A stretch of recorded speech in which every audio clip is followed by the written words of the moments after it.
দাও camera off হলি বকা দাও। ওকে, আমি সত্যিই জানি না এটা কি কাকতালীয়।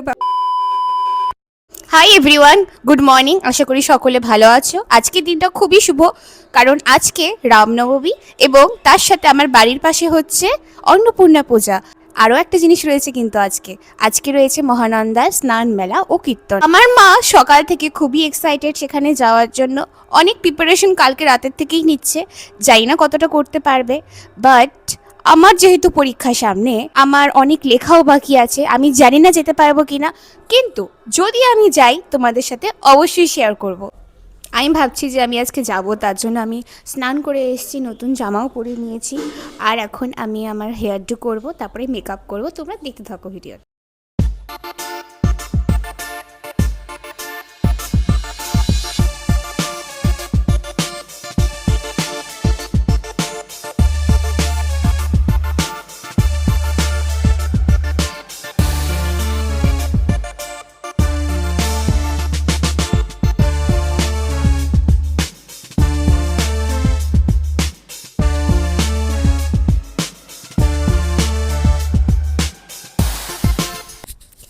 তো আমি অলমোস্ট রেডি, তোমরা দেখতেই পাচ্ছ আমাকে।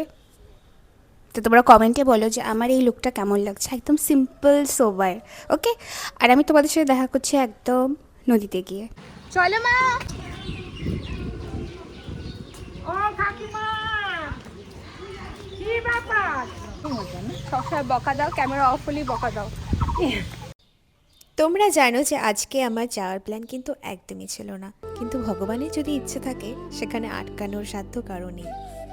আর তোমরা এখন দেখছো বিধাননগরের সবচেয়ে বড় শিব ঠাকুর আর কিছু দোকান, তারপরে এই সুন্দর মহানন্দা নদীটি।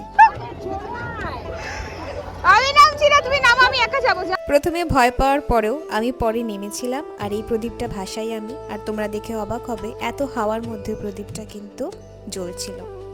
নদীর পাশে ঠান্ডা শীতল হাওয়া, মনে হয় না এখান থেকে আর সরি, সব দুঃখ যেন এখানে এসেই থেমে যায়।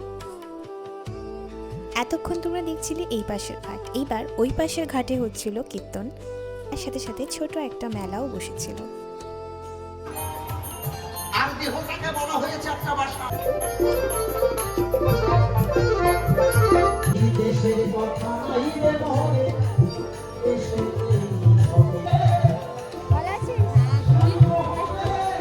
মেলাতে কিছু কিনতে না পেলেও এই ঠান্ডা আখের রসটা এই গরমে যেন খেয়ে একটা শান্তি পেয়েছিলাম আলাদাই।